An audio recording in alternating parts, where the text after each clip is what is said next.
Hello everyone, Mama Sa here from Mama Sa Stories. Are you settled down and ready for your nighttime story? Well, tonight I'm going to read you a special book. It's a book that's based on an original legend from the original people that lived here. And it's called The Magic Colours, and it's by Cecilia Egan and Elizabeth Alger. And it's called The Magic Colours. And there's a little thing written in the front I'd like to read you. Here's a picture of the cover.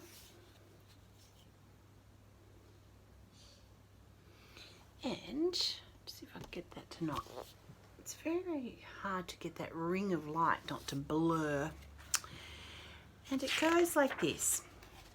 These wonderful legends of the native Australians have been adapted to be read and understood by children.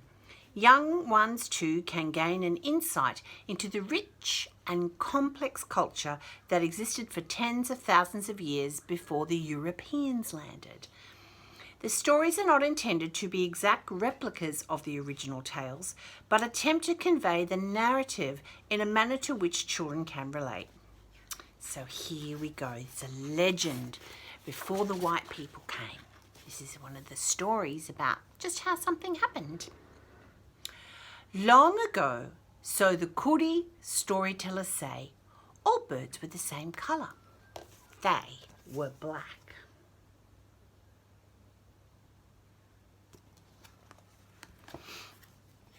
The rosellas and lorikeets, the galahs and cockatoos, the lyrebirds and wrens, they were all as black as burnt wood. One evening, a little black dove was flying around looking for food.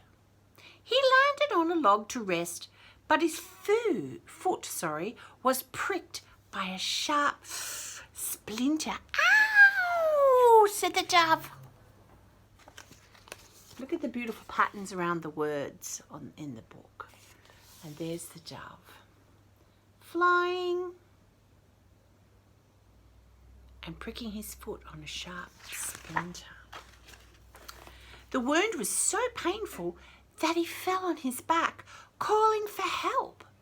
The other birds flocked around, anxious to assist him. Some brought big beakfuls of water for him to drink. They carried water in their mouths because they didn't have any cups.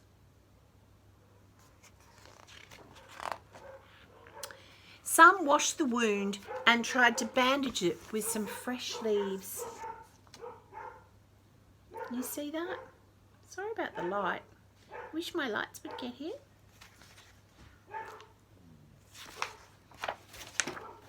Only the crow did not help. In fact, he was cross because all this fluttering and chattering had disturbed his peace and quiet. He tried to frighten the other birds away. What a mean crow. He doesn't want to help that poor bird. That's not very nice at all, is it?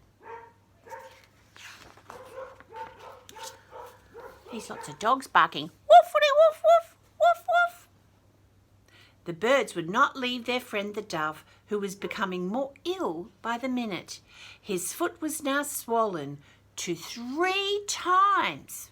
3 times its normal size, but the birds didn't know what they could do to fix it.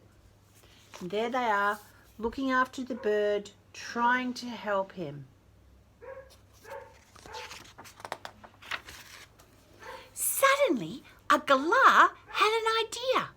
There might be yucky stuff in the foot, and if it came out of the dove, it might get better soon. So she flew down and pecked at the dove's swollen foot. The dove cried out in pain, but then a strange thing happened.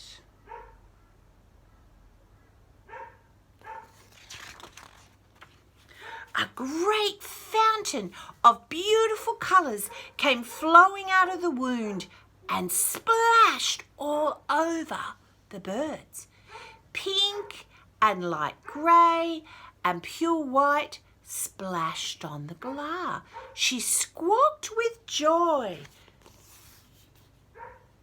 Can you see that? Can you see the pink on the galah?